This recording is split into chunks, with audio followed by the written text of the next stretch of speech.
ama sizlerin yayına gelmeniz lazım. Konuşabilmemiz için, her şeyi daha ayrıntılı anlatabilmemiz için. Evet, İpek Canbulat'la, ünlü astrolog İpek Canbulat'la bugün üst üste ikinci yayınımız. Yarın müsait olursa İpek, yarın da üçüncü yayını yapacağız. Çünkü Arzu Altıntaş'ın yarın için çok önemli bir işi çıktı. Biraz evvel aradı beni. O bir işi vardı ya, onun sıkıntılı bir işi. O konuda bir gelişme var. Arzu'nun onu çözmesi lazım yarın. Yarın müsait olabilecek misin İpek? Bilal abicim ben hep müsaitim. Siz yayın var dediniz diye arkadaşlarım denize gitti. Beni çağırdılar, inanın gitmedim ben. Ben Canım. denize gitsem çık uyuyakalırım dedim. Denizin kenarından da yayın yapamam. Çoluk çocuk bağırıyor. O Doğru. yüzden yayını lütfen beğeni yapalım. Paylaşalım. Doğru. Evet arkadaşlar, geliyorsunuz görüyorum. Yayına katılım tam olduğu zaman konuları anlatmaya başlayacağım ama hemen şöyle özetleyeyim. Çok sevdiğiniz partnerler Ayça Ayşin Turan'la Ekin Koç'u konuşacağız. Muhtemel Aşk dizisinde neler oluyor? Gerçekten sevgililer mi? Biraz sonra anlatacaklarıma çok şaşıracaksınız. Deniz Baysal cephesinde taşacak bu Deniz Baysal kocasından boşanıyor mu? Özellikle İpek Canbulat'a, ünlü astrolog İpek Canbulat'a yorumlamasını rica edeceğim. Ve daha 17 dizisinin yönetmeniyle yapılan bir röportaj var. Çağan Efe Ak'la ilgili söyledikleri beni şok etti. Siz ne düşünüyorsunuz bilmiyorum. Ve sizlerin çok beklediğiniz, çok merak ettiğiniz, çok sevdiğiniz Afra Saraçoğlu'yla yapılan bir röportaj var. İpek Canbulat'ın da haberi yok. Çünkü ikimiz de o kadar yoğun bir gün geçirdik ki bugün. İpek'e bunu anlatmaya fırsat dahi bulamadım. İpek bu arada aramızda kalsın, valiz yaptı bugün arkadaşlar saatlerce. Avrupa'da bir ülkeye gidiyor, benden de gizliyor. Olsun, gitsin. Gitsin 8 arkadaşım, saat. gitsin Tam gezsin. 8 saattir hazırlıyorum. 8 Vallahi saat. billahi bitmedi. 8 saattir valiz hazırlıyor ve çok çarpıcı sizlerden gelen bazı mesajlar var. Onları da okuyacağım. Orada İpek Canbulat'a da bir iki cümle etmiş mesajı yazan dostlardan birisi. Bakalım İpek kızacak mı, sinirlenecek mi, nasıl bir tepki verecek, onu da konuşacağız. Ama ben İpek Canbulat'tan razıyım arkadaşlar. Lütfen siz de razı olun. İpek'ciğim, Teşekkür ederim. nasılsın? Bugün bütün Çok iyiyim şıkları vallahi, şükürler olsun, hamdolsun. Bugün iyiyim, oldukça iyiyim. Sabah çok erken kalkıyorum bildiğin gibi. Sabah şöyle bir evet, soğuk bir deniz yapıyorum. Denize giriyorum, o biraz yüzüyorum, eve geliyorum. Bugün genelde yani ev işleriyle geçirdim günümü. Bir de biliyorsun çok yoğun bir diyet yapıyorum. evet, Tabii ki buradan şey yapmıyorum. Kimseye de doktor moktor değilim ama şeker hastası olduğum için birinci derece diyabetik. geçmiş olsun. İğne kullanıyorum. O biraz beni çarpıyor tabii, halsizleştiriyor. Ama onun haricinde ne diyeyim ki, Allah'a şükürler olsun. Köpeklerim yanımda, eşim yanımda, evimde huzurluyum, mutluyum. Çok şükür. Allah'a şükürler olsun, sağlığımız yerimizde. Bundan başka Allah'tan ne isteyelim ki? Kimseye muhtaç değiliz. Kimseye müdahale etmiyoruz. Sizinle birlikte yayın yapmaktan da son derece mutluyum. Çünkü sayenizde ve vesilenizle Estağfurullah. bir sürü kişiler tanıdık. Bu arada Leyla ablaya da, Lale Arzu biliyorsun, dün yazmış bana. Selam sevgilerimi iletiyorum. Caner burada mısın? Banu merhaba, hoş geldin. Nur Hayat, teşekkür ederim. Sağ olun, eksik olmayın. Çok teşekkür ediyorum. Banu merhaba, moderatörümüz Banu merhaba güzel kardeşim. Hadi başlarken şu senin Instagram adresini bir söylesene. Bazen bana soruyorlar nereden ulaşabiliriz İpek Canbulat'a diye. Ne Bir için tek ulaşacaklar Bilal abi bana? ya danışmak için, bir şey danışmak için, Anladım, astrolojiyle okey. Yani ilgili, kendi belki mesleğimle alakalı. Tamam, yıldızname zaten baktıracaklar, belki yıldızname, belki doğum haritası baktıracaklar. İnsanların çeşitli sıkıntıları, düşünceleri olabiliyor. Güvendikleri bir insana danışmak isteyebilirler. Seni de bu program sayesinde tanıdılar, nasıl güvenilir bir insan olduğunu ve işinde nasıl uzman bir kişi olduğunu da anladılar. Danışmak isteyebilirler. Sen burada kendin adresini ver lütfen. Çok teşekkür ediyorum öncelikle. Sağ olun. Beni çok güzel prezente ettiğiniz için. Estağfurullah. Evet, ben tabii ki çoğu zaman Bilal abiyle magazin programı yaptığım için genelde magazin dünyasında kimleri konuk olarak, özür diliyorum, kimleri anlatıyorsak yahut da kimler o günkü konumuzsa onlar hakkında tabii ki astrolojik olarak ben yorum yapıyorum. Ama onun dahilinde özelden ulaşmak isteyebilirsiniz. Onun dahilinde tabii ki yıldızname de bakabiliyorum ama 27 yıldır bakıyorum zaten ama önemli olan astrolojik doğum haritanız. Herkesin bir doğum haritası olmalı. Dolayısıyla doğum haritası için, yıldızname için, tarot için çok merak ettikleriniz olabilir. İş hayatınız, özel hayatınız, aşk hayatınız ya da üzerinizde enerji boyutu var mı, bereketiniz mi kilitli, detaylı olarak size yardımcı olabilirim bu konuda. Çok teşekkür ediyorum. Adresim İpek_Astro. İpek Ünlü Koç olarak da beni YouTube'da, özür diliyorum, Instagram'da ya da Facebook'ta ulaşabilirsiniz. Ulaşmak zor değil bana. Elimden geldiğince destek olur, yardımcı olurum size. Evet, Onur Akay'ı soruyorlar. Nerede diye. Asıl konu o. Mersin'de mi bu? Onur Onurcuğum çok Akay'la özledim. bu sabah beni aradı. Mersin'de dün gece de konser vermiş Mersin'de. Tatil yapıyor. Onun orada olduğunu görünce, anlayınca herhalde belediye yetkilileri bir etkinliğe davet etmişler ve konser vermesini rica etmişler. O da sahneye çıkmış. Hatta siyasiler de oradaymış, bazı siyasiler. Bir konser vermiş. Hepinize selamı var Onur Akay'ın. Peki arkadaşlar, Deniz Baysal, Taşacak Bu Deniz dizisinin yıldızı Deniz Baysal, 10 yıllık sevgilisi, 7 yıllık kocası Barış Yurtçu'dan boşanmak için dava açtı. Bugün bütün gün bu dava açıldı mı açılmadı mı sosyal medyada çeşitli iddialar vardı. Ben tam yayına girerken ben Deniz Baysal'a da mesaj bıraktım. Bu konuda bir açıklama yapmak isterse benimle paylaşabilir. Çünkü çok kafa karışıklığı var. Herkes bir şey söylüyor diye. O mesajı yazdıktan bir süre sonra Birsen Altıntaş'ın haberini gördüm. Birsen Altıntaş öğrenmiş. Evet, Deniz Baysal dava açtı arkadaşlar eşine. Dediğim gibi onlar 10 yıllık sevgiliydi ve 7 yıldır da e, karı kocaydı. Ancak boşanma gerekçesini de dava gerekçesini de şimdi söyleyeceğim. Taşacak Bu Deniz dizisinin esmesi Deniz Baysal. 6 Eylül 2019'da Çeşme'de Masal gibi bir düğünle evlendiği müzisyen Barış Yurtçu'dan boşanıyor. Hafta başı İstanbul Adliyesi'ne başvurarak fikir ayrılıkları ve ilgisizlik nedeniyle boşanma davası açtı. Evini de ayırdı kocasından. Şu günlerde İzmir'de ailesinin yanında olan Deniz Baysal'ın Barış Yurtçu'yla anlaşmalı olarak boşanmak istediği ancak kocasının boşanmak istememesi nedeniyle davanın çekişmeli davaya döndüğü öğrenildi. Allah Konuyla Allah. ilgili evet, konuyla ilgili doğacak spekülasyonların önüne geçmek için Baysal gizlilik kararı da aldırdı. Herkes çok merak ediyor. Çok ünlü bir oyuncu ve Türkiye'nin ekranların en çok seyredilen dizisinin başrol oyuncusu. Bizler de gazeteci olarak bize sorulan soruları araştırmak, cevap vermek zorundayız ve konuşmak bizim görev nedeniyle hakkımız zaten. Ne diyorsun? Yani böyle bir Şimdi öncelikle çok üzüldüm. Çünkü neden biliyor musun? Bir evlilik gerçekten emek ister. Ve evi genelde dişi kuş yapar. Biliyor musunuz? Hani burada tabii ki hem cinslerimi korumak adına ya da bir feminen düşünceyle bunu size söylemiyorum ama sonuç itibariyle gerçekten olaya baktığım zaman çok enteresan ki evlilikler artık ne kadar kolay bitebiliyor, ne kadar kolay bitebiliyor. Ama bu herkes için geçerli değil. Kadınlar çok duygusal oldukları için duygu boşluğuna düşebiliyorlar ya da bir aldatılmaya, bir ihanete kapılabiliyor ya da başına bunlar gelebiliyor. Bu sebeple aldatma yok, eğer isyan ihanet ediyorsa yok, bir kadın, ay ihanet var yok. mı böyle bir şey? Bir dakika. Bak ama O konuyu açtığın için söyleyeyim. Barış ha. Yurtçu'nun öyle bir şey yaptığını hiç kimse, Deniz Baysal bile katılmıyor. Zaten evlilik, boşanma arzusunda, dilekçesinde öyle bir iddia yok. Aldatma yok. İki tarafta da öyle bir iddia yok. Ama Bunun ben altını kalın olasılardan kalın bahsediyorum. kalın kalın çiziyorum. Bu davada ihanet iki tarafta da yok. Evet, devam. Tamam, okey. Olasılardan bahsediyorum, olasılardan. Şimdiki evliliklerin neden bittiğinden bahsediyorum. İki alternatif var.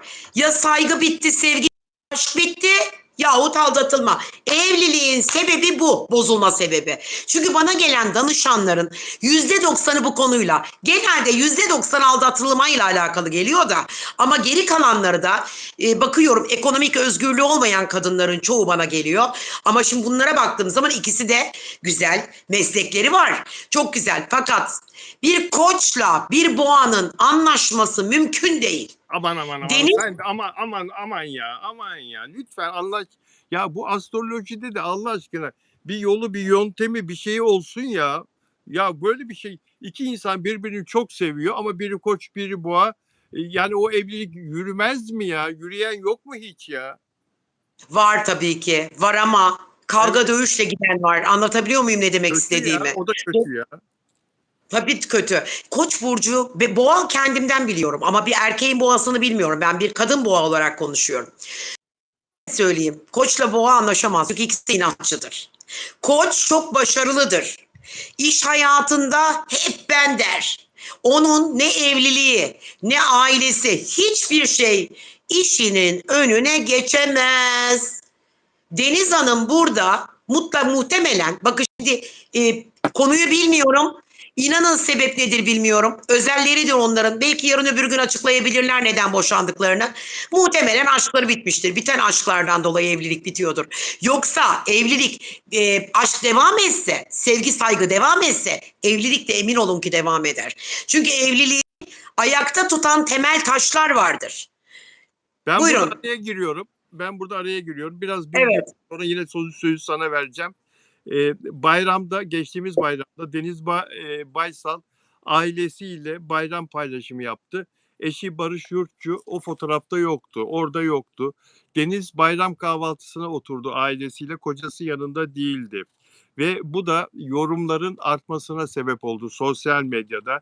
Geçtiğimiz günlerde Barış Yurtçu, ben de bunun videosunu da çektim Instagram'da ve YouTube'da da yorumladık. Senle mi yorumladık tam emin değilim.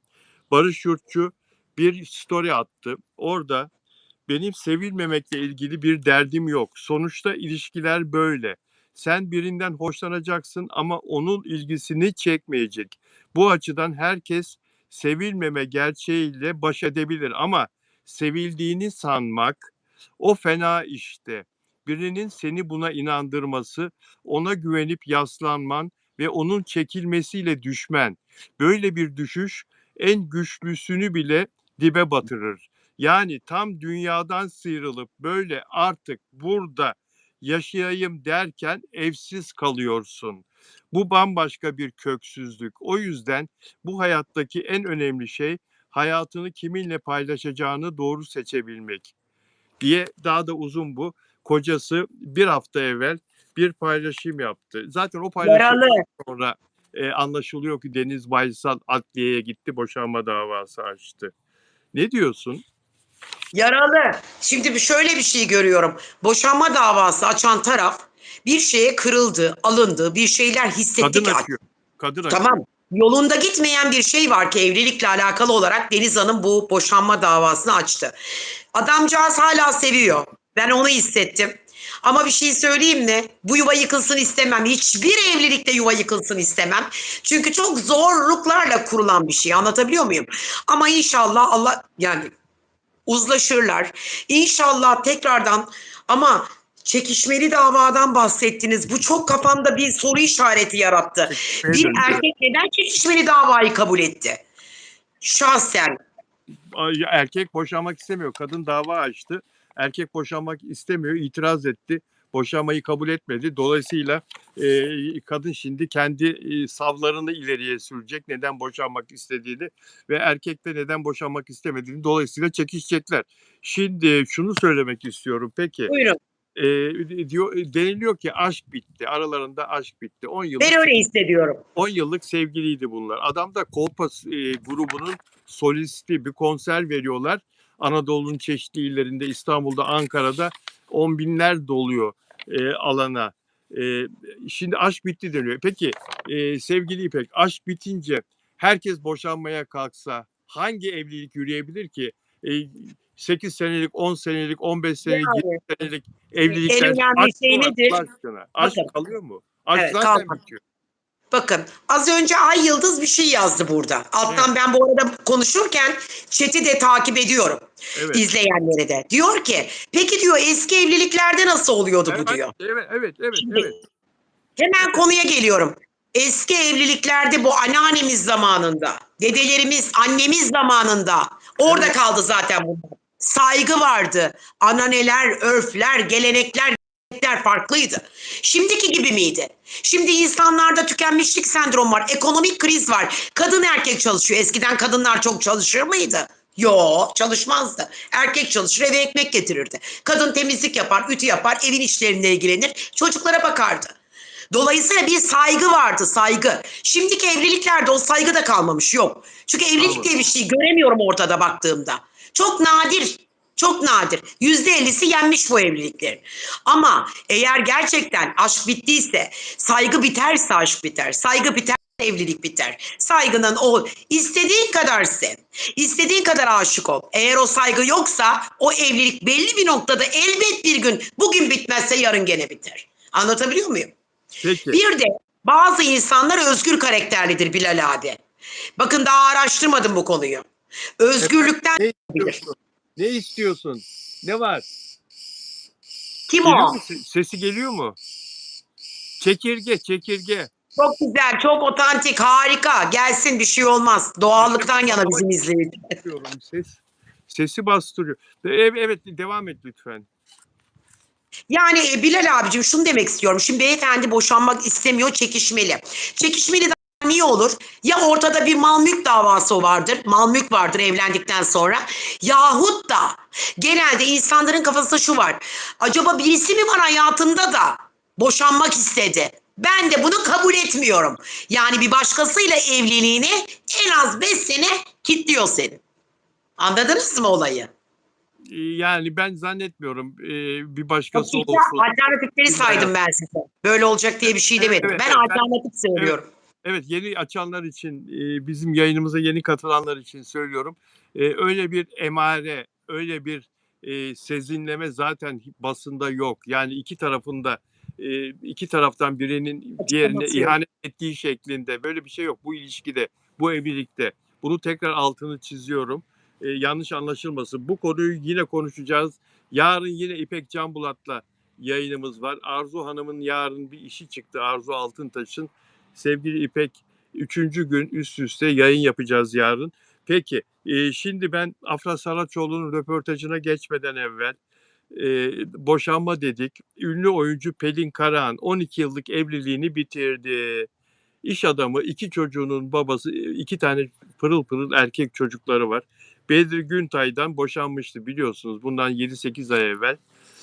E, Diyor ki boşanmayla ilgili boşanma kararı aldılar, boşandılar.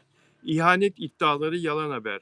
Ama bu süreçte ben böyle haberler çıkmasını bekliyordum. İlla ki çıkar.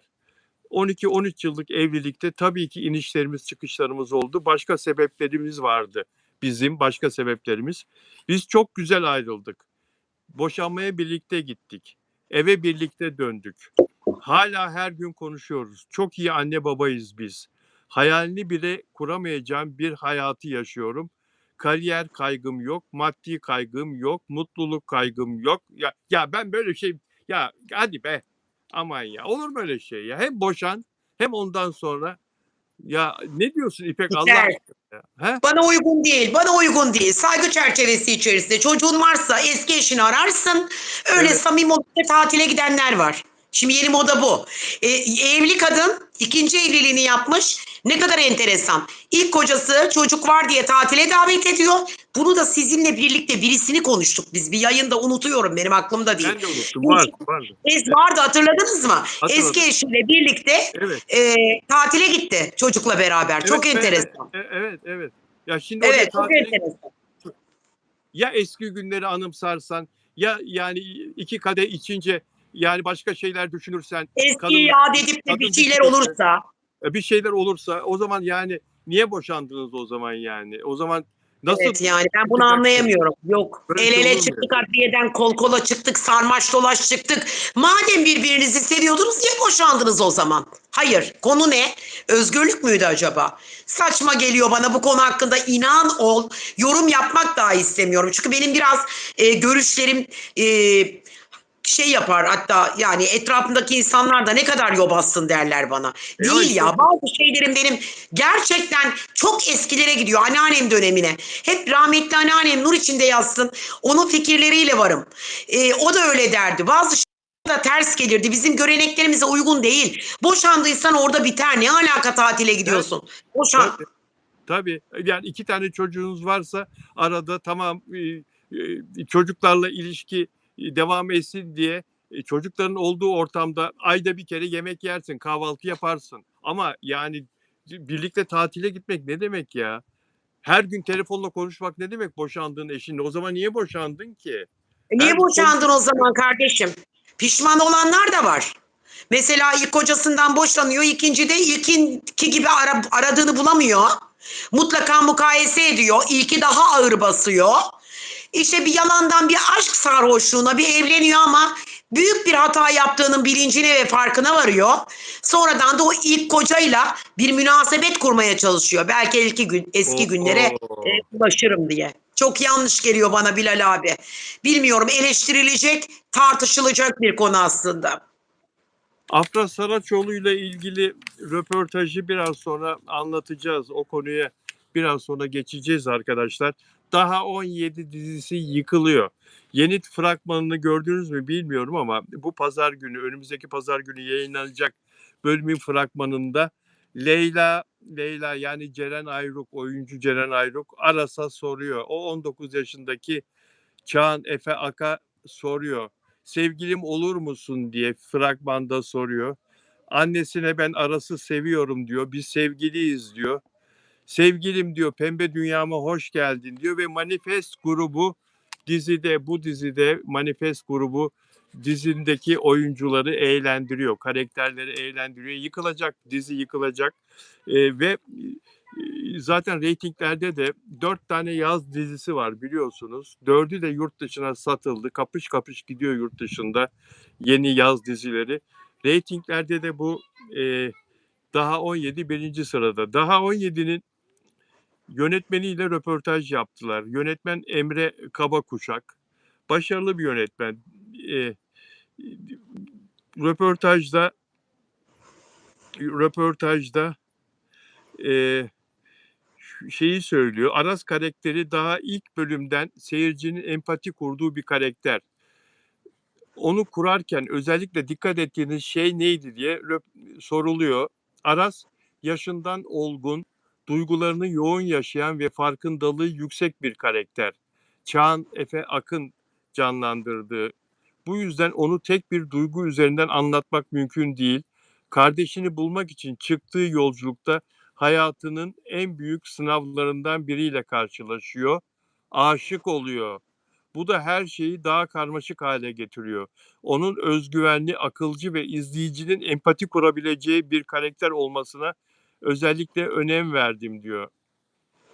Açıkçası Aras'ın yolculuğunu ben de merakla takip ediyorum diyor yönetmen. Yönetmen başrol oyuncusunun yolculuğunu merakla takip ettiğini söylüyor. Şimdi Çağan Efe Ak'la ilgili yani Aras'ı canlandıran oyuncuyla ilgili Çağan Efe çok yetenekli bir oyuncu. Tanıştıktan kısa bir süre sonra karakteri adeta üzerine geçirmişti. Oyuncularımız set dışında da çok güzel arkadaş oldular. Aralarındaki dostluk, sohbet ve birbirinden beslenmek doğal olarak set enerjisini de yükseltiyor. O kadar güzel oynuyor ki birçok sahnede iyi ki bu karakterleri onlara emanet etmişim dediğim anlar yaşıyorum. Hakikaten çok güzel oynuyorlar ve samimiyetleri bize de geçiyor. En önemlisi bu. Şimdi bu alttan gelen gençler sence zirvedeki isimleri yakalayıp geçebilir mi? Ne diyorsun? Başarılı Dün genç de biz bu oyuncu. konuyu konuştuk. Olabilir. Geçebilirler. Olabilir. Yani birilerini kafamızda idolleştirmek ya da birilerini kafamızda sabitleştirmek yerine yeni genç nesile de bence yol vermeliyiz. Hiç kimse olduğu yerde kalmıyor. Bakın Kadir İnanır. Öldü. Onun yerine de mesela birileri gelebilmeli, gelmeli. Anlatabiliyor muyum? Yani tabii ki herkes özeldir kendine göre. Kadir İnanır bizim çok değerli. Belki bir Kadir İnanır kadar muvaffak olamasa, başarılı olamasa da yine o kadar öyle de bir ün almaya elverişli birileri olabilir. Bence önüne geçebilir Bilal abi. Çünkü ben baktım, inanılmaz yetenekli buldum. Diziyi de çok, yani çok yetenekli buldum ve takdir ettim kendi kendime. Ve Bodrum'da çekiliyor. Bodrum'un bütün güzelliklerini görüyoruz dizide. Kadir İnanır'ın mesela onun başarısına ulaşmak çok zor ama Kıvanç Tatlıtuğ niye olmasın? Neden yani, değil mi? Yakalıyor, yakalıyor, yakalıyor. Bunlar bizi rahatsız etmemeli. Evet, Sevindirmeli aksine. Anlatabiliyor muyum? Çünkü doğru birinin söylüyorsun. yerine biri geçmeli. O zaman bu sektör nokta bulur yani. Olmaz ki. Yanlış. Efendim Caner'cim, hoş geldin. İlk defa yayınıma teşrif ettin. Sağ ol, var ol, eksik olma. Yoksun uzun zamandır. Caner hoş geldin Caner. Caner hoş geldin Caner. Evet, bir mesaj okumak istiyorum. Demin Süreyya Hanım'ı gördüm. Süreyya Diker Hanım özel abonemiz. Merhaba, merhaba. Süreyya Hanım bir mesaj, bir şey söyledi ama senin konuşmanı bölmek istemedim. E, Estağfurullah. Süreyya Hanım merhaba diyelim ona ve Lale Arzu 9 da burada. Özel abonemiz. Lale Hanım da burada. Onu da gördüm. Süreyya burada. Evet, Süreyya Hanım, ben 56 56 senelik evliyim. Dört dörtlük değil hiçbir şey. Gençler, evlilik oyun değil diyor Süreyya Hanım. Süreyya Hanım evet doğru söylüyor. Evlilik oyun değil, dört dörtlük değil hiçbir zaman. İki tane farklı insan aynı yuvanın içinde, aynı evin içinde. Evlilik oyun değil. Ne kadar güzel bir şey. Evlilik bir oyun değil. Yani bunun Evet, da bilincine varmalı her iki çift. Kadın için de geçerli, bu erkek için de. Yok ben aşık oldum diye evlenip sonra da ay işte aşkım bitti deyip gidip aldatmalar, yok birilerini bulmalar ya da yok işte aşkım bitti, sevgim bitti bilmem ne deyip bir başkasıyla birlikte olmalar. Bunlar çok iğrenç şeyler. Bu arada Gülşah hoş geldin canım benim. evet. Caner'e de hoş geldin Ya diyelim. Leyla ablacığım canım. Evet, Gülşah. Lale Rose. Hanım da burada, merhaba dedik ve Flavia Aroca yeni abonem bir mesaj yollamış bana, okumak istiyorum.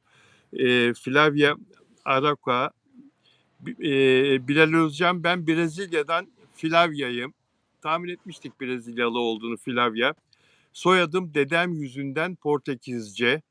Büyük annem İspanyol, büyük annem İtalyan. İki tane büyük anne oluyor ya. Biri İspanyol, biri İtalyan demek ki. Kendisi de Brezilyalı.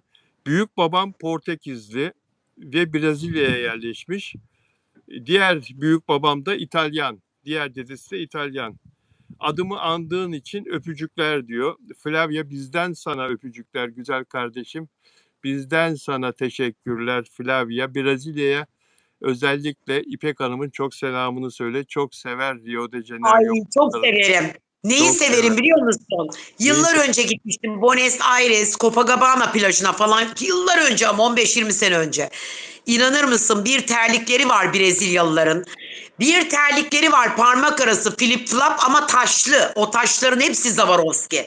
Nasıl güzel. Ben dünyanın hiçbir yerinde bu kadar terlik sektöründe. Mesela bir marka var ya Havana ismi ne? Havannas diye bir marka. O da Brezilya. O da onların. Flavia O da geldi. onların. Flavia geldi. Hola Flavia. Hello Ay Flavia. Bonjour Flavia. İyi günler diyor. Bak Türkçe yazıyor. Flavia geldi. Flavia. Flavia. Hello. Hello. Flavia, we Please love can you you. write DM? Ona yazacağım ben. Çok istiyorum Yaz. ama Brezilya'ya nasıl gideyim ki? Nasıl gideyim? Direkt uçaklarımız var Türk Hava Yolları'nın Ama şu Flavia'ya. anda bu mevsim gidilmez ona. Şubat ayında gitmem lazım. Doğru Ah ne söylüyorsun. terlikler aldım o Brezilya'dan. Allah'ım o Buenos Aires Copacabana plajının orada bir bakkal dükkanı gibi bir yer vardı. Bilmiyorum bir sorayım bakayım. Copacabana plajını temizlediniz mi? Pislik Tertemiz. içindeydi. Ya, Ha, pislik deme içinde deme. köpekler Ayıp. yapıyor. Ya olur mu öyle şey? Kadına şimdi bağlanmış Hayır kadın. hayır. Ya O faşist. bizim arkadaşımız Hayır, yazıyor bana o. hayır. Festival zamanı yediklerini, içtiklerini, kağıtlarını atabilirler ambalajlara. Pislik olur tabii. Bizde de Bizde de olmuyor var mu? aynısı, yok değil Bizde mi? de o Bizde de konser. var aynısı. Evet. Brezilya'dan selamlar. Ha, Lale yazmış Brezilya'ya. Brezilya'ya Lale yazmış. Ya Peki, şey yok, Andorra'daki kişi yok. Andorra. Andorra'daki dostumuz da gelir birazdan. Evet, Ee, o yok. evet, Teşekkür ederim. Gülşah'cığım, diğer sağ ol. abonelerimi, diğer özel abonelerimi de buradan selamlayayım. Peki, başladık madem. Nelly Manzano, e, Arjantin'den Nelly Manzano'ya da merhaba. O daha sonra okuyor. Delfina Dimasio, ona da merhaba Şili'den Delfina Dimasio'ya.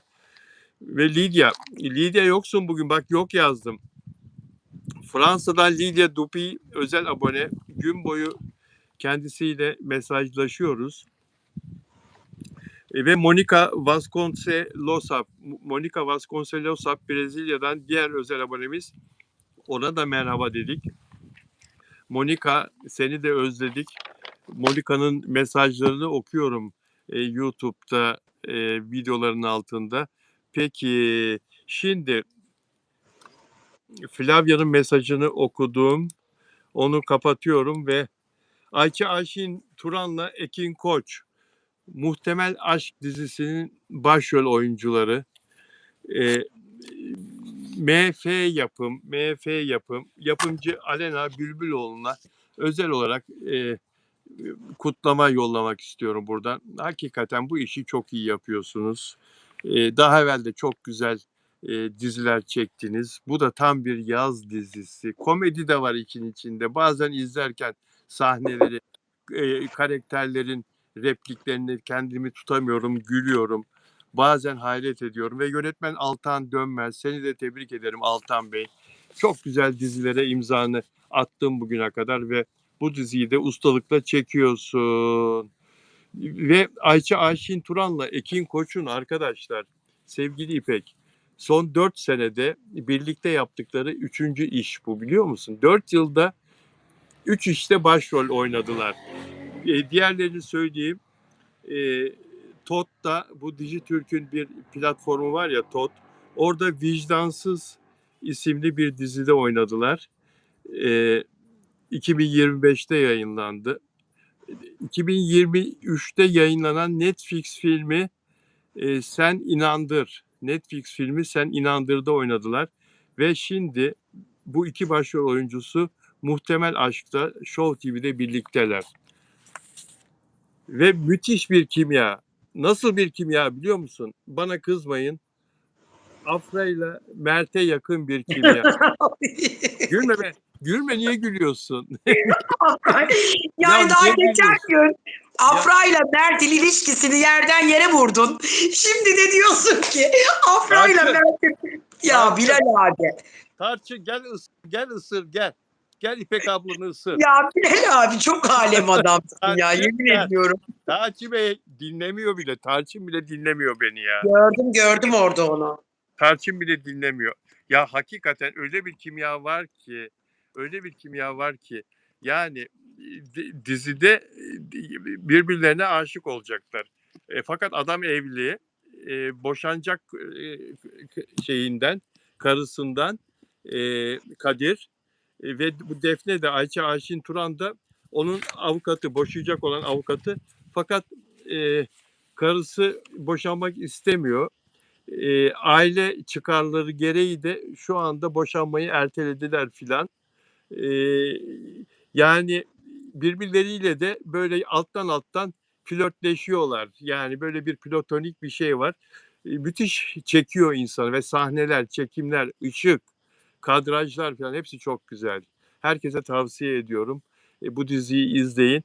Ve o soruya geleceğim. Şimdi Ayça Ayşin Turan'la Ekin Koç 4 yılda 3 dizide oynadılar ya. Ve müthiş Evet. bir kimya. Ama sevgili olmadıkları söyleniyor ve sevgili olduklarına dair hiçbir ispat yok. Hatta Ekin Koç'un uzun süreli bir Rus aşkı vardı. Evet. Uzun süreli. Rus sevgilisinden de geçenlerde ayrılmış. Ee, Sence ilişki var da gizliyor olabilirler mi? o kadar yakışıyorlar ki, o kadar birbirlerine böyle sıcaklar ki ama Bunu hissettin, bu aşk enerjisini hissettiysen sen vardır mutlaka. ya hissediyorsun da mesela, Mert'le Afra'da ilk başta onların dizisi başladığı zaman hissettiğim kadar hissetmiyorum şimdi bunlarda. Burada, sanki ikisi de kendisini frenliyor gibi bir şey var. İkisi de kendisini aşk yaşamamak için frenliyor. Zaten Ekin Koç o Rus sevgilisiyle ilişkisinden yeni çıkmış. Bir 4-5 ay önce çıkmış anladığım kadarıyla. Ayça Ayşin Turan'ın da başka sevgilileri oldu geçmişte. Özcan Deniz'le, ondan sonra Murat Boz'la filan yazılmıştı hep. Başka bir iki isim daha vardı. Güzel kadın, genç kadın. Peşinde insanlar olabilir. Ama çok yakışıyorlar birbirlerine. Çok İnşallah, ne yakışıyor. bileyim, sevgilileri eğer açıklamadılarsa, bir yerlerde görülmedilerse Görülmedi. muhtemelen vardır böyle. Genelde dizilerde başlıyor zaten. Rol icabı, o rolü yönetmen sana veriyor. Sen onu o kadar içine sindire sindire o rolü yapıyorsun ki gerçeğini yansıtıyorsun. Bir de bakıyorsun gerçek olmuş.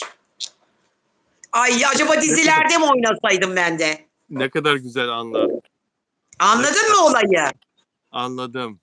Sen Anladım. yönetmensin, bana diyorsun ki İpek diyorsun, aşk yaşa diyorsun, şununla şunu yap.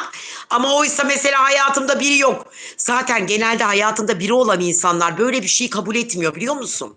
Hayatında kimse yoksa, yeni böyle gençse, çıtır çocuklarsa, toylarsa, çömezlerse anında bu olaya iştirak ediyorlar ve onu çok başarılı bir şekilde gerçeği yansıtırcasına büyük bir frekansla, enerjiyle verip gerçeği yaşıyorlar. Enteresanlık bu. Lale diyor ki özel abonem yok yok Ayça ile Ekin Koç asla olmaz bana hiç geçmiyor diyor. Bana hiç geçmiyor diyor. Lale Hanım'a hiç geçmediğini. Peki, peki arkadaşlar, beğen yaparsanız çok mutlu olurum ve bizi abone olarak izlerseniz de sevincimiz artar. Sizlerin bize abone olması, algoritmanın bizi daha iyi algılaması için çok önemli. Dilerseniz özel abonem de olabilirsiniz. Özel abonem olursanız ayrıcalıklarınız da olur. Sizlerin mesajları daha önce okunur. Diğer sosyal medyada sizi takip ederim ve başka artıları da var özel abone olmanın. Özel abone olmak için de YouTube'un yönlendirmelerini okumanız yeterli arkadaşlar. Afra ile yapılan röportajı biraz sonra okuyacağım sizlere. Afra ile Mert nasıl hep inkar ettiler diyor Lale. Evet doğru diyor. Oysa büyük aşk başlamıştı bile ve yakalandılar. Lale Hanım çok doğru söylüyor.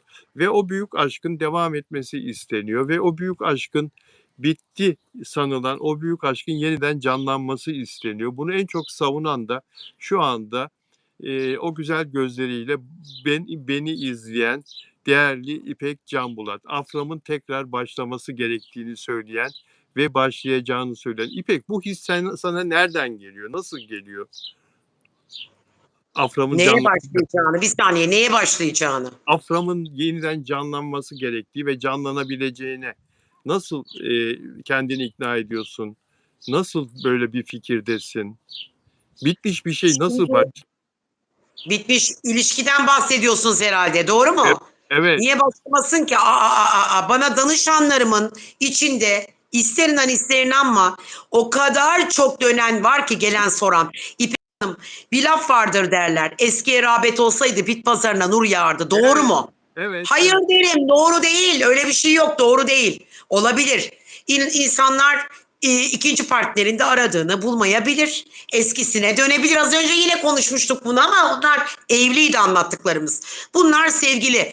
Ben bu olayı az önce Instagram'da bir şey paylaştım. Belki takipçilerden gören olmuştur. Asla dedim Afra'nın bu olayına ben inanmıyorum. Ta ki bir yüzük takana kadar, bir aşk yaşayana kadar Afra'nın resimlerini, deli dolu, sarmaş dolaş, aşk dolu resimlerini görmen lazım. Beni kimse inandıramaz dedim. Buna eğer gerçekten dedim Instagram'da izle. Seni de etiketledim hatta. Eğer gerçekten beni biriniz inandırırsanız ve bana bunu ispat ederseniz hepinizin karşısında eğilip özür dileyeceğim hepinizden dedim. Ben inanmıyorum. Gün gelecek bunlar bir gizlilikle tekrar barışacaklar. Bir gizlilikle bunlar bir araya gelebilirler. Ben Poyraz'ın bir defa hiç hayatımda yapmadığım bir şey yaptım dün gece. Baktım Afra'nın bir tane resmini like it yapmamış. Anlatabiliyor muyum? Yapmadı. Bravo. Yapmadı. Evet. Afra'nın bir tane resmine like et. Benim sevgilim olacak da ben o sevgilimi of yere göğe sığdıramam. Ne beğenirse bir de altına yorum yazarım. Ya da bir paylaşım yapar bir etiket koyarım. Anlatabiliyor muyum? Aşk budur. Aşk neyin gizliliği? Evli değilsiniz ki kardeşim siz. Neyin gizliliği bu? Gizlilikse gizliliği evli insanlar yapar. Kaçamak göçemek işleri. Madem gurur duyulacak bir şey, madem çok da Poyraz Bey Afra'yı kafanızın üstüne koydunuz, o zaman ne yapın? Bir yüzük takın görelim. Bir aşkınızı simbolize eden bir şey görelim. Bir şey. Paylaşın. Gurursa bu. Ben Peki. inanmıyorum. Yine sinirleniyorum bu konu hakkında da hiç Sinirlenme. konuşmayacağım diyorum. Yine konuşuyorum. Dilim tutuldu. Sinirlenme. Sen belki farkında değilsin. Çünkü birçok konuya açıklık getiriyorsun. E, Söylediğin sözlerin ne kadar etkili olduğu ve insanlar tarafından takdir gördüğünü farkında değilsin. Hakikaten insanlar senden duymak istedikleri şeyi söylüyorsun. Şimdi ben Rusya'dan gelen bir mesajı okuyacağım. Elena Hanım'dan. Sayın Bilal, Afra'nın Pera dizisi ne zaman yayınlanacak? Hepimizin derdi hakikaten ne oluyor ya? Değerli yapımcı ne oluyor ya? Değerli kanal ne oluyor? Disney Plus değil mi? Niye yayınlamıyorsunuz? Milyonlar, Aynen öyle. evet, Aynen. diyor Aynen. ki Elena diyor ki milyonlarca kişi bekliyor. Furkan Andıç ile harika bir oyunculukları var. Gerçekten görmek istiyorum. Ama ne zaman yayınlanacak diyor. Çok uzun zaman önce çekildi ama henüz yayınlanmadı. Evet, bir yıl oldu. Geçen Temmuz'da başladı. Mert'in Miray Daner ile olan projesi daha sonra çekildi ama çok uzun zaman önce yayına girdi. Afra Saraçoğlu'nun dizisini niye yayınlamıyorsunuz? Neden geciktiriyorsunuz? Şimdi Afra ile Mert'e gelince ikisi de harika. İnanılmaz derecede güzel ve yetenekliler. İkisini de çok seviyorum. Bayan İpek'e çok saygı duyuyorum. Hem Afra'yı hem de Mert'i çok koruyor. Bu iki Tabii. oyuncu hakkında harika sözler, harika yorumlarda bulunuyor. Türkiye'de onlardan daha iyi oyuncular yok. En iyi onlar ve en havalılar. Farklı partnerleri olsa bile projelerini gerçekten dört gözle bekliyorum. Yine de çok ilginç ve şimdi iyi dinlensinler. İkisinin de kendilerini yenilemeleri ve enerji toplamaları gerekiyor. Onlara bol şans ve sevgilerimi yolluyorum. İpek Hanım'a selamlar. Dedim sana. Bak Rusya'dan yani Çok senin teşekkür mesajın, ediyorum. Çok teşekkür yorumlar. ederim. Evet. Fikirlerime hürmet gösterip saygı duyduğunuz için çok teşekkür ediyorum. Fikirlerimi sadece burada chatte Hüseyin Bey beğenmez benim. Hüseyin Bey hep eleştirir. Hüseyin Bey işte bizim takipçimiz, o da hep buradadır. Kendisini ben aslında yorumlarını severim, beğenirim ama olsun, önemli değil ki. Çünkü neden? Yani illa beni övmek, benim fikirlerime hepiniz saygı duyacaksınız diye bir şey yok. Tabii ki beğenmediğiniz noktada yahut da ne bileyim benimsemediğiniz noktada yahut da benimle hemfikir olamadığınız noktada beni eleştirebilme hakkına sahipsiniz. Ben medeni bir insanım ve aynı zamanda da öz eleştiriye son derece açık bir insanım. Hüseyin Bey demiş ki İpek Hanım bu olayın dönüşü yok. Ben de diyorum ki zaman her şeyin ilacıdır. Bekleyeceğiz ve göreceğiz diyorum. Yani dönüşü yok derken şimdi biraz evvel Afra da anlattı. Mert tek şu anda. Mert tek, ayrılık var, onu biliyorum. Bak kesinlikle Mert'le Afra ayrı. Kesin ve net biliyorum onu. Şu anda ayrılar diyorsun. Evet, ayrı. Evet, ben baktım zaten. Yıldıznamelerine de baktım. Doğum haritalarına da bakıyorum. Zaten kova erkeği zor. Özgürlükçü Mert. Bazı hataları da var. Bak eleştiriyorum da Mert'i. Ama şöyle söyleyeyim. Bir ilişkiye bitebilmesi için, bak bu kadar insanın enerjisi var ya Türkiye'de. Koca Türkiye'yi bırak. Brezilyalar, Andorralar, Avrupalar, Belçikalar, bana gelen mesajları DM'den bir okusam. Bu kadar insanın enerjisi Bu ilişkiyi bence kalkındırmaya yeter. Şey vardır ya, bazı böyle beyinsel kuantum denen enerjilerle bazen illüzyonistler bir şeyi de böyle enerjiyle böyle kaldırıverirler. Aynı onun gibi bir şey. Her şey bizim elimizde çocuklar. Anladınız mı? Eğer bunu Ayşe Hanım, istiyorsanız bu aşkta A- Ayşe yapabilirsin. Hanım, Ayşe Hanım şimdi senin Instagram hesabını sordu. Bir söylesene lütfen. Benim Instagram hesabım İpek, bakın yazdı zaten. Caner'e de yazdırttım az önce. Caner Tamam, teşekkür ederim. İpek söyle. Astro. Yani İpek Ünlü Koç. Instagram adresim ama soyadım Can Bulat. İpek Astro. Evet, evet. Peki, peki. Bulursunuz. Zor değil bana ulaşmak. Hüseyin Bilal Bey, abiye gidin. Oradan da Hüseyin, bulursunuz. evet, Hüseyin Bey de biraz evvel bir mesaj yazdı. Diyor ki estağfurullah diyor İpek Hanım diyor. Saygısızlık etmek istemedim diyor. Hüseyin Bey o mealde bir şey yazdınız değil mi? Tam hatırlamadım mesajınızı. Çok burada Şöyle yazıyordu konular. Bilal abi. Evet. Zaten ortada bir ilişki yok. Ayrıldıklarını yani Yok, Poyraz'la şimdi birlikte yazdı. olduklarını söylüyor. Ben Şimdi yeni bir şey yazdı. Sizi şey yapmak istemedim dedi. Yani size saygısızlık etmek istemiyorum. Öyle bir şey yanlış anladınız beni falan gibi bir şey Hüseyin yazdı. Bey'i o çok ciddiye alırım ben. Bütün mesajlarını. Tek tek okurum Hüseyin Bey'in mesajlarını. Bazen çok doğru şeyler de yazar. Bakın Evet. ben burada yayın yaparken bir tane mesajı kaçırmam. Moderatör gibiyim. Bir tanesini kaçırmam. Tek Tamam. tek. Tamam. Şimdi peki bir mesaj daha okuyacağım arkadaşlar. Çok değerli sizlerin de emekleriniz bu yazdığınız mesajlar. Hepsini okumak mümkün değil yüzlerce mesajdan. Sayın Bilal Özcan ete.s ete.s isimli bir hesap. Öncelikle emekleriniz ve canlı yayınlarınız için size içtenlikle teşekkür ederim. Uzun zamandır programlarınızı takip ediyorum ve tecrübenize, medya etiğine olan yaklaşımınıza büyük saygı duyuyorum. Bu yüzden bu mesajı tamamen samimi duygularla yazıyorum. Son programlarınızda özellikle de bugünkü yayında, bu galiba dün ya da önceki günkü yayınla ilgili, özellikle de bugünkü Afra'nın başarısı, popülerliği ve oyunculuk yeteneğine hak ettiği değeri görmediğini hissettim. Bana göre Afra sadece başarılı bir oyuncu değil, yeteneği, emeği ve izleyiciyle bir dakika sayfa değiştireyim. Bir dakika izleyiciyle dedi. Pardon. Kurduğu güçlü bağ sayesinde kendi kuşağının en önemli isimlerinden biri olmayı başardı. Onun gördüğü ilgi tesadüf ya da reklam sonucu değil. Tamamen ortaya koyduğu performansın karşılığı.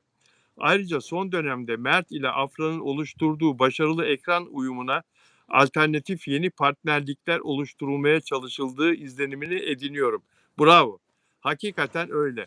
Mert'le Afra'nın uyumuna benzer partnerlikler yaratılmaya çalışılıyor.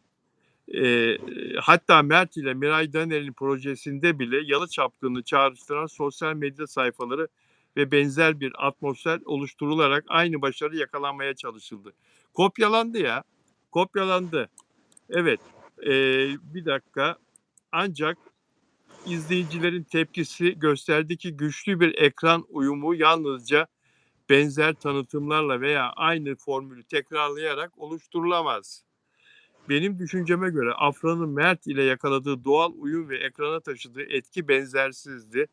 Bu nedenle hiçbir kadın oyuncunun Afra'nın yerini doldurabileceğine inanmıyorum. İpek de inanmıyor zaten. Bunu Ben asla sadece, inanmıyorum. bunu sadece ben değil birçok ülkedeki milyonlarca izleyicinin sevgisi ve desteği de açıkça gösteriyor. Umarım bundan sonraki programlarınızda Afra'nın başarıları ve sektördeki yeri de her zaman olduğu gibi tarafsız ve objektif bir bakış açısıyla değerlendirilir. Ya biz tarafsızız ve objektifiz. Peki, teşekkür ederiz bu mesajınız için. Bu konuda söyleyeceğim bir şey var mı? Hayır, benim herhangi bir şey yok. Yani Afra ile ilgili mi? Son derece başarılı. Afra ile alakalı. Son derece başarılı. Son derece terbiyeli. Çizgisini bozmayan. Mert için de kötü bir şey söyleyemem ben. Hiç ya olabilir canım. 40 yıllık evliler evliliklerini bozuyorlar. Ayrılmış da olabilirler. Belki ilişkileri saygıyla bitti. Zaten saygıyla bitmiş ki kimse kimsenin arkasından ne bir kötü bir söz, ne bir yorum, hiçbir şey yok. Ama bekleyin görün. Hiç yanılmadım hayatımda. İnanın yanılmadım. İnanın yanılmadım. Hep istiyorum. Ey büyük Rabbim diyorum. Bir an önce şaşırt, beşirt bunları tekrar bir araya getir diyorum. Hüseyin Bey inanmıyor ama bir gün diyecekler ki bu kadın gerçekten medyum diyecekler. Medyum değilim ama yani altıncı isim kuvvetlidir. Bir yerlerde bunlar görülecek. Bir resimler çekilecek. Mert'le Afra bir yerde yakalanacak. Hissiyatım bu doğrultuda. Ben öyle diyorum. Ben yanılmam ya Bilal abi. Çok yanılmadım emin ol.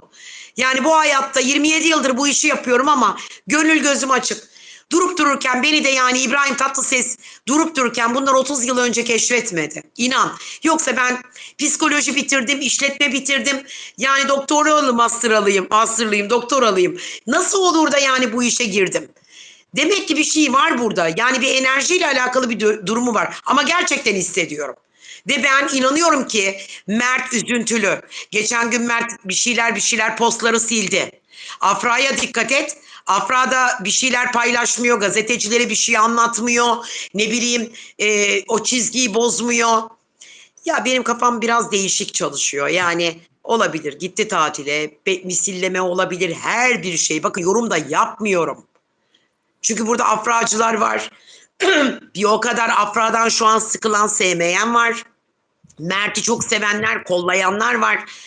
Şimdi bunlar ikisi beraberken hem Afra hem Mert'çiydiniz de şimdi ayrılınca ne oldu? Niye ikilem yarattınız? İki tarafa ayrıldınız. Bir bölümünüz Mert'çi oldu, bir bölümünüz Afracı. İşte bunu yaparsanız enerji olarak biz bütünleştiremeyiz olayı. Anlatabiliyor muyum? Ne yapacaksınız? Yine ikisini hayal edin. Bir araya gelecekler, barışacaklar diye. Ben bu ilişkiye de inanmıyorum. Poyraz'ın onun hiçbir resmini, hiçbir şeyini beğenmediğini, hiçbir yorum yok. Hiç bana böyle bir elle tutulur, gözle görülür bir video yok. Aşk kokan bir şey yok, bir yüzük yok, bir hediye yok. Mert Ramazan Afra'ya Rolex almıştı. O Rolex ne oldu acaba? Ayrılınca geri iade etti mi Afra? Bak kafama takıldı şu an. Aman ya, Mert istemez ki geriye iade etse de zaten. İstemez. İstemez. Mert de öyle bir çocuk. Mert de öyle bir Allah. çocuk. Dünya tatlısı bir çocuk Mert. Yok tabii yani onların maddi kaygıları hiçbir şekilde birbirlerine Bak karşı. şimdi birisi yazmış. Kızın bir ilişkisi varken yorum yapıyorsunuz, prim yapıyorsunuz. Ne ilişkisi ya? Moderatörler orada mısınız? Yo yapsınlar. Yo engellemeyin. Yo, Engellemeyecek zaten. Müdahale etsinler duruma. Yok. Yani bir şey hakaret etmedikten sonra herkes her şeyi söyleyebilir. Demin de dedi ki Kimse yeter prim artık. yapmıyor Bilal abi. Şimdi ben bir magazinci değilim ki prim yapayım. Ben bildiğimi söylüyorum. Tabii. Prim Doğru yapacak bir şey yok Evet. bunda yani. Evet. Bak ne yazıyor? Bilal Bey bu hanıma asgari ücret mi veriyorsun diyor. Bu hakaret değil de ne bu? Onu engelleyin. Yani ne bu? Evet, onu engelleyin. Asgari ücreti ben sadece bir ayda köpeklere harcıyorum. Kolye de almıştı diyor. Ay Aylık keşke alıyor. Bilal abi beni asgari ücretle çalıştırsa. Keşke. Estağfurullah. Ne güzel bir şey söylediniz. Teşekkür ediyorum. Onore ettiniz beni. Ha. Kolye de almıştı diyor, hatırlatıyor. İlişkileri sırasında Mert de Afra da birbirlerine gerekli jestleri defalarca yaptılar arkadaşlar. Zaten böyle şeyler ilişkilerde böyle maddi konular konuşulmaz. Onun lafı olmaz. Peki Afra Saraçoğlu ile Burcu Özberk benim ve bu kim ya? Fatih Koç kim ya? Peki arkadaşlar. Doğru söyledin Ay Yıldız. Bak Ay Yıldız diyor ki İpek Hanım, Afra Hanım açacağım. Yarın açıyorum fan sayfası. Gerçekten açıyorum Afra ile ilgili. Ne yapmam lazım? PR varsa yönlendirin. Diyor ki bak İpek Hanım diyor söylesenize ben Afra'nın fanıyım diye diyor. Doğru evet doğru. Bundan sonra öyle diyeceğim. Bir dakika. Özel abonem Süreyya Diker şimdi Amerika'dan oğlum aradı. Süreyya Hanım onu bir daha geri getirir misiniz o mesajı? Afra ile Mert'le ilgili bir şey yazmışsınız. Şimdi Amerika'dan oğlum aradı diye Süreyya Diker bir mesaj yazdı. Afra ve Mert'in de isimleri geçiyordu içinde. O mesajı okumak istiyorum. Peki Sema soruyor İpek sana. İpek Hanım Afra Mert ilişkisi başlarsa evlilikle sonuçlanır mı diye. Onun hakkında herhangi bir yorum yapamam, bilmiyorum. Benim için o önemli değil ki. O ilişkinin bir araya gelebilmesi, tekrar bu insanları mat etmek için bununla ilgileniyorum. Yoksa benim derdim evlilik mi evlilik değil. Anlatabiliyor muyum? Yani o verilmiş olan bir emeğin karşılığında bu ayrılık hiç hoş olmadı. Çünkü biz onları öyle görmedik ki, biz hep evlenecek diye baktık. Hep böyle bir yuva kuracaklar gözüyle baktığımız ilişki nedense, yani bu kadar düşmanla, fesatla, kötü enerjiyle bence yıkıldı. Ben öyle düşünüyorum. Gerçekten öyle düşünüyorum ama inşallah, inşallah barışırlar. İnşallah. Ne diyeyim ki, ben barışmalarında yanayım. Ben çok seviyorum ikisini birden. Bir daha ne Mert'in yanında, bak açık konuşuyorum.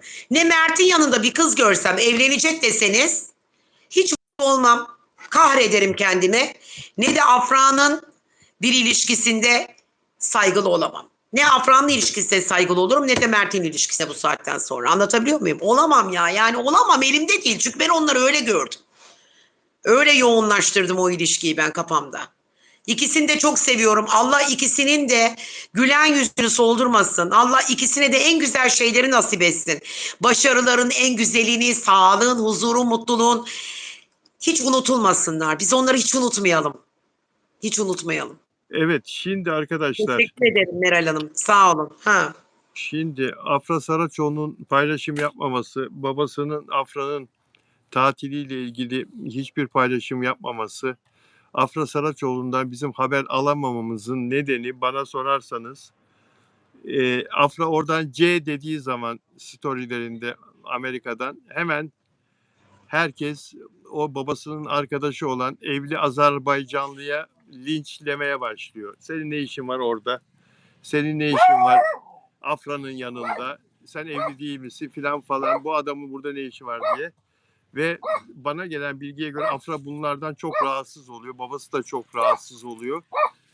Zannediyorum o yüzden hiçbir şekilde sosyal medyada artık bir paylaşım yapmıyor Amerika'da. Döndükten sonra toplu olarak orada çok beğendiği fotoğrafları, videoları paylaşacağını duyuyorum ama inşallah yanılırım.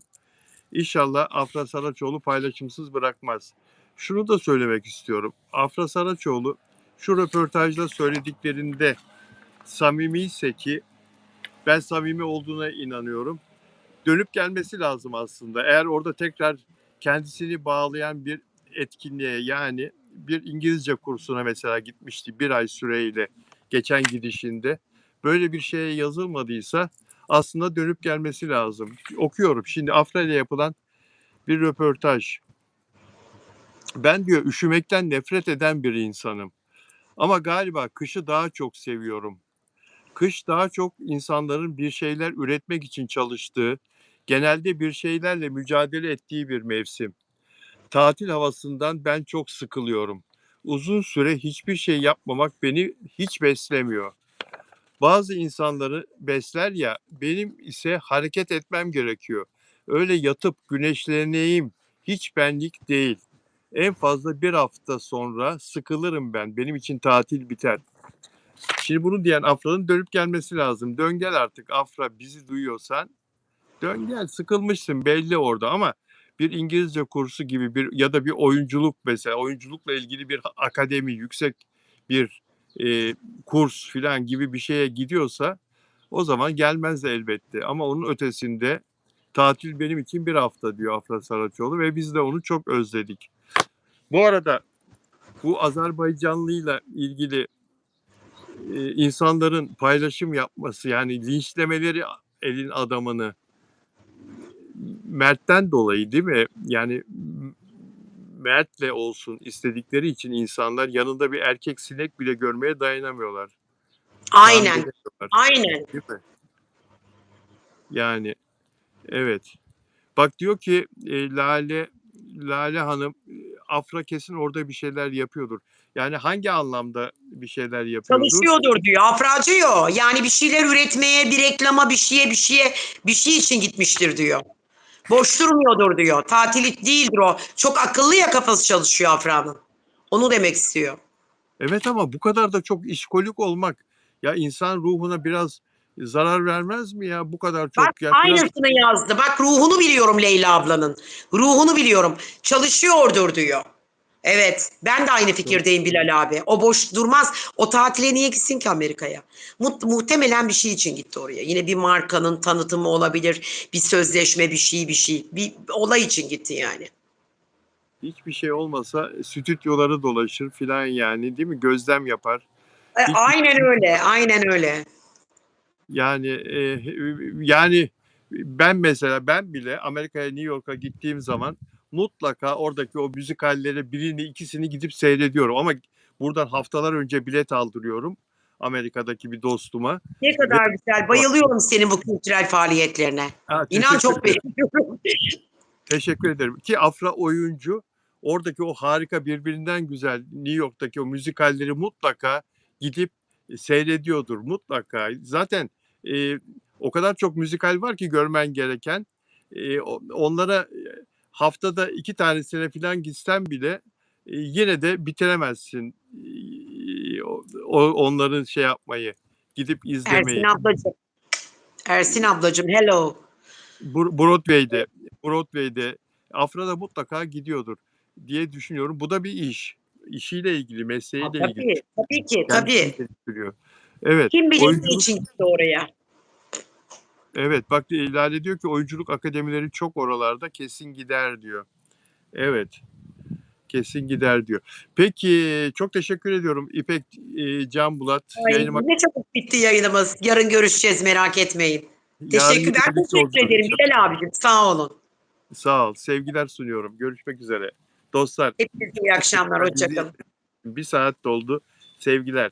İyi akşamlar.